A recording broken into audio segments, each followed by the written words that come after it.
പറയാം, പറയണമെന്ന് എനിക്കും ആഗ്രഹമുണ്ട്. പക്ഷെ പറ്റണ്ടേ? നിനക്ക് അവളോടുള്ള ഇഷ്ടം സത്യമാണെങ്കിൽ ആരെയും പേടിക്കേണ്ട ആവശ്യമില്ല. ധൈര്യമായിട്ട് തുറന്നു പറ. എടാ ഞാനുണ്ടാ പുല്ലേ, വാടാ. എന്നാ വാടാ.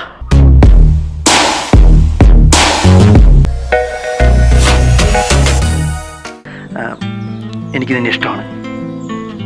നിനക്ക് കുഴപ്പമില്ലെങ്കിൽ ഓക്കെ ആണെങ്കിൽ നമുക്ക് അടിപൊളിയായിട്ട് ഹാപ്പി ആയിട്ട് മുമ്പോട്ട് പോകാം. സമയമെടുത്ത് ആലോചിച്ച് പറഞ്ഞാൽ മതി. ആലോചിക്കാനൊന്നുമില്ല, എനിക്ക് താല്പര്യമില്ല.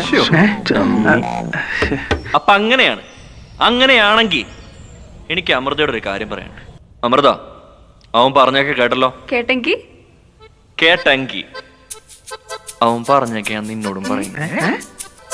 വർഷങ്ങളായിട്ട് മനസ്സിൽ കൊണ്ടു നടക്കുന്ന എങ്ങനെയാ പറയണ്ടേന്ന് എനിക്കറിയില്ലായിരുന്നു. അതുകൊണ്ട് ഇവന്റെ അടുത്ത് തന്നെ കേട്ടു പഠിക്കാന്ന് വെച്ചു. പിന്നെ ഇവൻ പ്രൊപ്പോസ് ചെയ്ത് നിൽക്കുന്ന സമയമായതുകൊണ്ട് എന്നൊന്നും പറയാൻ പറ്റില്ലല്ലോ.